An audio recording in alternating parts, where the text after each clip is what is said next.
What if the secret to a long, vibrant life is not about what you add, but what you remove? Not a food, but a single common habit. For years, we may have been damaging our health with a simple mistake. Watch until the very end, because the final food reveals a hidden truth, not just about nourishment, but about our own inner peace.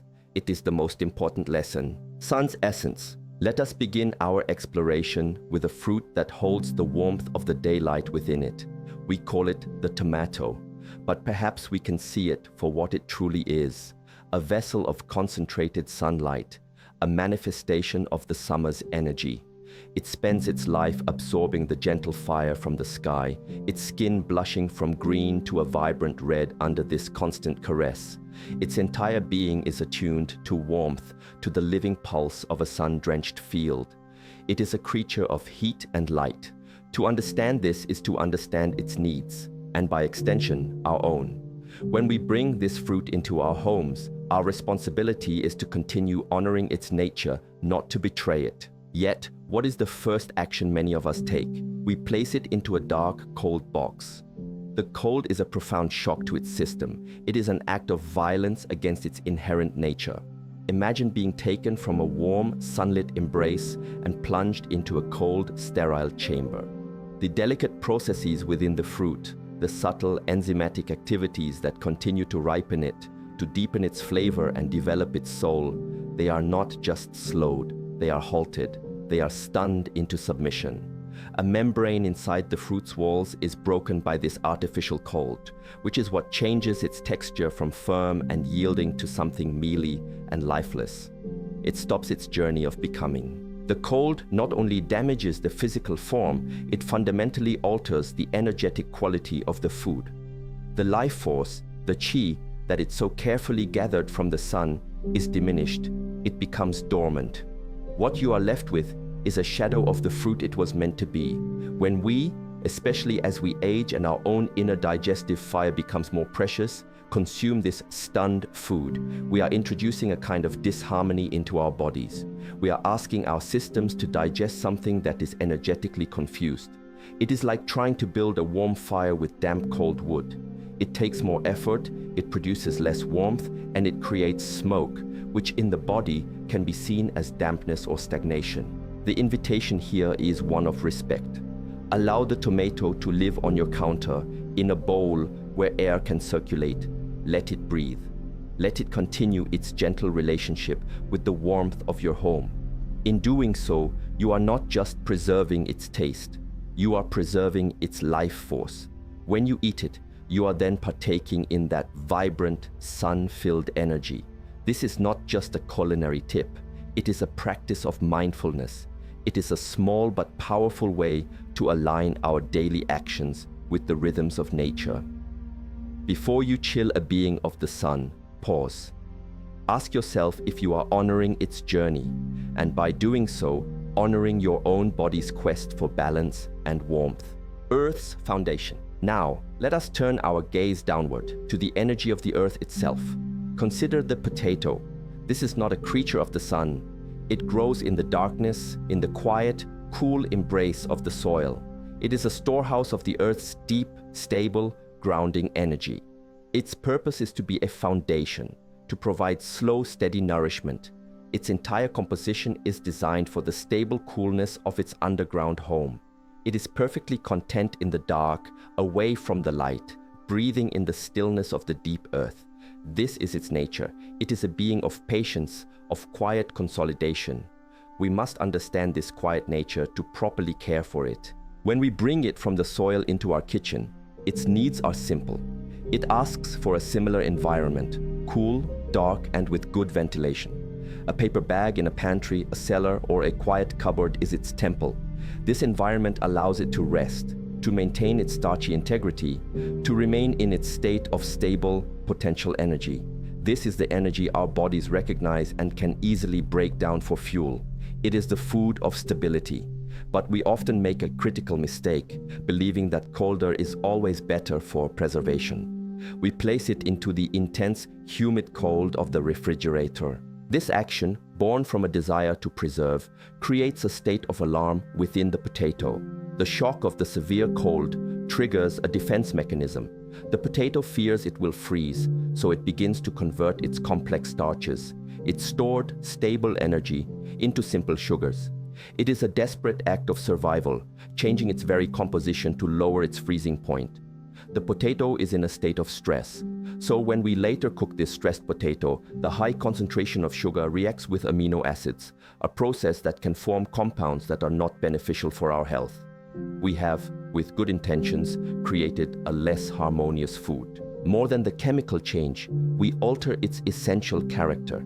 Instead of consuming a grounding, earthy food, we are consuming a food that has been startled, a food that is in a state of frantic self-preservation. For those of us seeking to cultivate tranquility and stability in our later years, this is counterproductive. We are what we eat, not just physically, but energetically. To consume a food in a state of stress is to invite that quality into ourselves. The simple act of storing the potato correctly in a dark, cool pantry, respecting its earthy origins, is an act of profound self-care. It ensures that when we eat it, we are truly partaking in the foundation of the earth, in its calm and steady strength, an energy we need more and more as our own journey progresses. Protective layers. Let us now consider a vegetable that teaches us about layers, about protection, and about the quiet strength that lies at the core. The onion. An onion is a masterpiece of design. It surrounds its heart, its germ of life, with numerous concentric layers. Each layer is a protective sheath, holding moisture and a potent fiery essence within. It grows in the soil but pushes its way towards the light, a bridge between the earth and the air. Its outer skin becomes dry and papery, a perfect seal against the outside world. It is self-contained. It is a fortress, designed by nature to preserve its own inner vitality for a very long time. It understands preservation intrinsically. Its structure is a lesson in itself. The layers show us how life protects its vital center, and this structure dictates its needs. It has sealed itself. It asks only for a space where it can remain sealed, a place that is cool, dark, and most importantly, dry and well ventilated. The papery outer skin is its shield, and this shield functions best when it is not compromised by moisture. It is happy in the company of the potato in a dark corner of the pantry where air can move freely around it, respecting the integrity of its design. It can rest this way for months, its inner life force secure and dormant, ready to be awakened when we slice into it. When we place an onion in the refrigerator, we betray its natural wisdom. The environment of the refrigerator is cold, yes, but it is also humid. It is a damp cold. This moisture is the enemy of the onion's papery shield. The humidity seeps into the outer layers, softening them, making them vulnerable. Instead of a firm, resilient vegetable, it can become soft, even moldy. The moisture bypasses its natural defense system. You are, in essence, telling the onion that its own protective measures are not needed, and you are providing an environment where they fail. The cold also changes its inner texture, making it less crisp and more yielding in an unpleasant way. This is more than a failure of storage. It is a failure to see. We are not seeing the onion for what it is, a self-preserving marvel. By putting it in a damp, cold place, we are ignoring the wisdom embedded in its very form. The lesson here extends beyond the kitchen. How often in life do we try to help or preserve something, be it a relationship, a skill, or even our own bodies, in a way that goes against its fundamental nature? The onion teaches us to observe, to understand the inherent defenses and needs of a thing, and to provide an environment where that nature can thrive.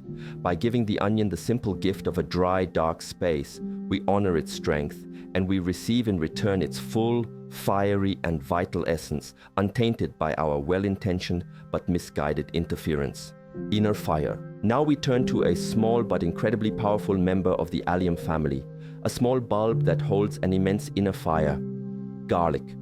Like the onion, garlic is a layered being, a collection of individual cloves huddled together, protected by a dry, papery tunic. But its energy is different.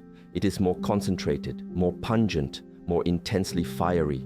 This is the source of its immense medicinal and purifying properties. It is a small vessel of potent, protective chi. Its life's work is to develop this inner intensity. It has prepared itself for a long period of dormancy, its dryness being its key to longevity. It asks for nothing more than to be left in a state of dry, airy repose. To thrive, garlic needs to breathe. Circulation of air is paramount. Storing it on a countertop in a small basket, in a mesh bag, or a terracotta garlic keeper with ventilation holes, these are all ways of honoring its need for air. This allows any trace of moisture to evaporate and keeps its paper-like skin perfectly functional as a shield. In this state, it can remain potent and ready for many months, its inner fire contained and stable. It is in a state of peaceful readiness. It embodies the principle of holding great power in a state of calm, not wasting its energy until it is needed. The refrigerator is anathema to this state of being. The cold, damp air is garlic's undoing. When you place a head of garlic into the humid chill, you are sending it a false signal. The combination of cold and moisture tricks the garlic into thinking it is spring. It thinks it is time to expend its life force, to grow. You will notice this when you take it out. It may have begun to sprout green shoots from its center. This is the garlic consuming itself from within.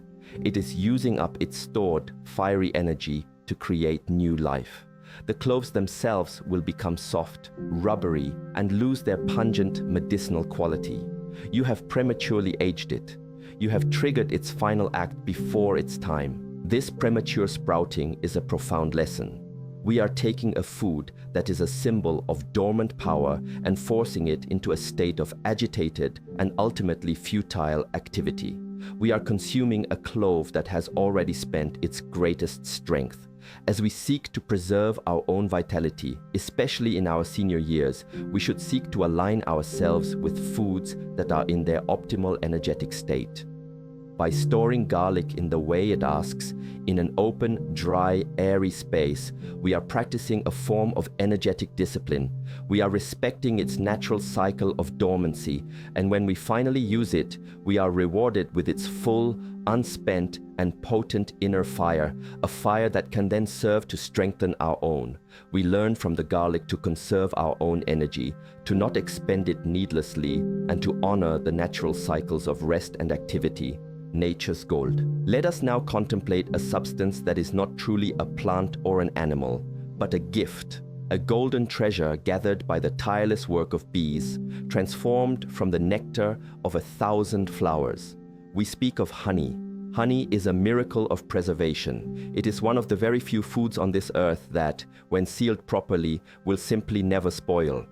Archaeologists have found pots of honey in ancient tombs, thousands of years old, and it is still perfectly edible. This is because honey is a substance of almost perfect harmony.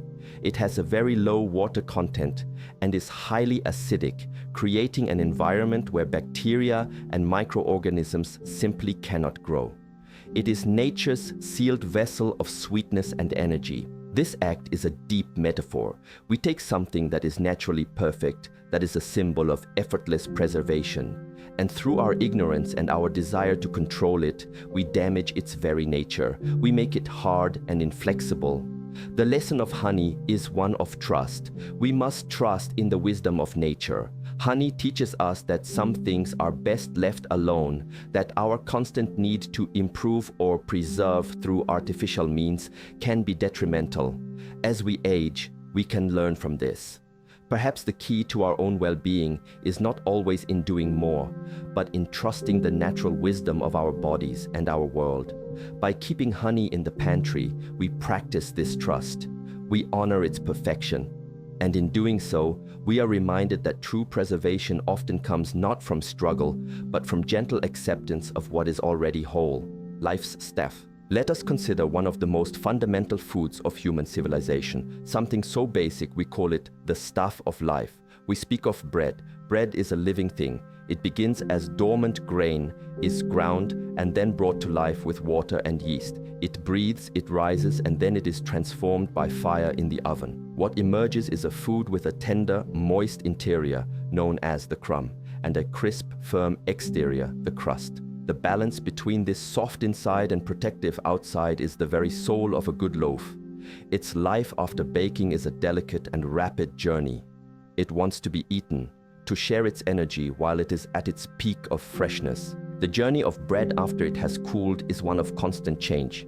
The starch molecules inside, which were gelatinized and softened by the heat and water of baking, immediately begin to change. They start a process called retrogradation, where they slowly recrystallize and push water out of the crumb and towards the crust. This is what we call stalling. It is a natural process, an unwinding of the life that was baked into it. The ideal way to slow this process, to enjoy the bread for a few days, is to keep it at room temperature, stored in a paper bag or a bread box. This allows it to breathe, keeping the crust relatively crisp while slowing the loss of moisture from the crumb. It is a gentle management of its short, beautiful life. Placing bread in the refrigerator is the single fastest way to destroy it. It may seem counterintuitive. We refrigerate things to keep them fresh, but for bread, the refrigerator is a torture chamber. The cold, but not freezing, temperatures of a refrigerator dramatically accelerate the process of starch retrogradation. In fact, staling occurs about 3 to 4 times faster at refrigerator temperatures than it does at room temperature. The moisture is forced out of the crumb at a tremendous rate, but it gets trapped by the cold air, making the crust tough and leathery, while the inside becomes dry, tough, and tasteless. You have not preserved it, you have expedited its demise. The error is profound because it reveals a misunderstanding of what freshness is. For bread, freshness is about texture and moisture balance, not the absence of mold. The refrigerator creates a stale, lifeless product far quicker than your countertop ever would. The lesson is about understanding the specific nature of a thing. Not all things benefit from the same treatment. Bread teaches us that a uniform, one-size-fits-all approach to care and preservation is a recipe for failure. As we care for our bodies, which become more specific in their needs over time, this is a vital understanding. We must listen to the specific needs of each part of our life. For bread, its need is to be kept out of the cold. In doing so, we honor the work of the baker and the life of the grain, and we nourish ourselves with something that is still full of its intended character and spirit. Tropical warmth. Let us travel now in our minds to a place of great warmth, of humidity and lush, green life. Let us consider a fruit born of the tropics, a fruit that has never in its evolutionary history known a single moment of cold. The banana. A banana is pure, concentrated tropical energy. It grows on a plant that is technically an herb in a cluster reaching for a hot, strong sun. Its entire biology, its entire essence is predicated on warmth. From the moment it begins to form to the moment it is harvested green, its entire purpose is to slowly ripen, to convert its starches into sugar powered by the ambient heat of its environment. It is a creature of the sun and the humid air. When you bring a banana home, it is often still in its journey of ripening. It is still green or tipped with green.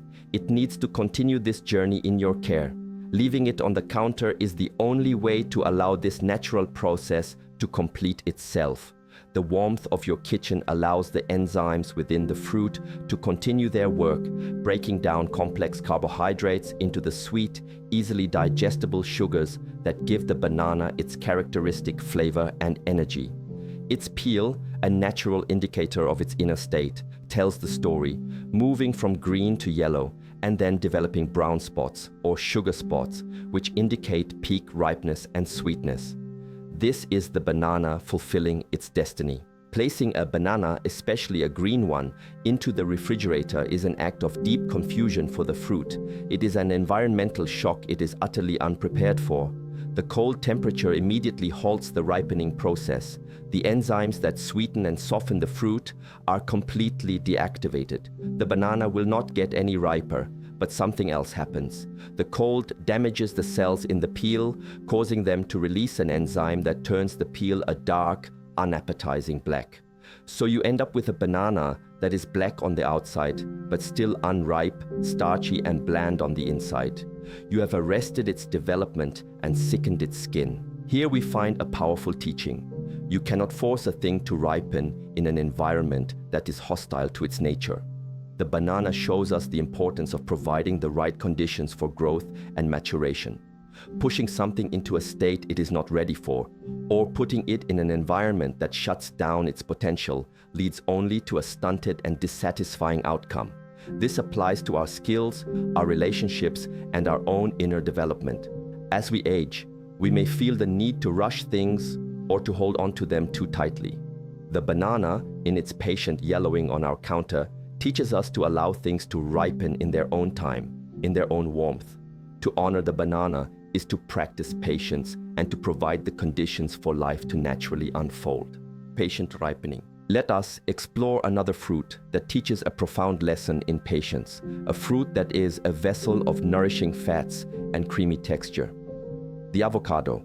The avocado has a unique relationship with its own tree. Unlike many other fruits, it does not ripen on the branch. It grows to its full size and then waits. It is only after it has been picked, separated from its parent tree, that it begins the internal process of softening and becoming the rich, buttery fruit we enjoy. It is a food that requires a period of transition, a journey from hard potential to soft, realized nourishment. This journey happens at its own pace, at room temperature. When we purchase an avocado, it is often firm, sometimes as hard as a stone. It is not yet ready. It is in a state of becoming. Our role is to act as a gentle custodian of this process. The most powerful act we can perform is to simply leave it on the counter. In the ambient warmth of our home, the avocado will slowly, over several days, begin to soften. The flesh will transform from something firm and pale to something yielding and vibrantly green. We can check its progress with a gentle press of our thumb. This is a dialogue with the fruit, a gentle inquiry. Are you ready? It teaches us to be attentive, to be patient, and to wait for the perfect moment. The refrigerator is the enemy of this patient journey. If you place a hard, unripe avocado in the cold, you are not pausing its ripening, you are essentially ending it. The cold, as with the banana, halts the enzymatic processes responsible for softening and developing flavor. It will remain hard and it will never properly ripen. It will eventually rot from the inside out, but it will never achieve that creamy, perfect texture. You have denied its potential. Even for a ripe avocado, the refrigerator is a place of decline. The cold can cause the flesh to develop dark, stringy spots and a watery, less pleasant flavor.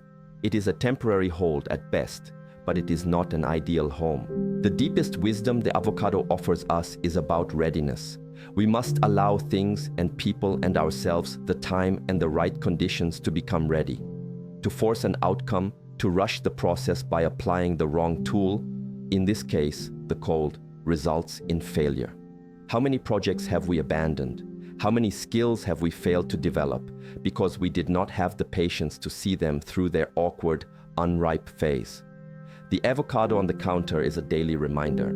It teaches that potential needs time and the right environment to be fulfilled. It is a masterclass in trusting the process. In caring for an avocado, from hard stone to perfect ripeness, we are not just preparing food, we are practicing the art of patient transformation. Aromatic spirit. Finally, let us address something that many of us cherish as a daily ritual, a source of aroma that fills our homes and awakens our minds.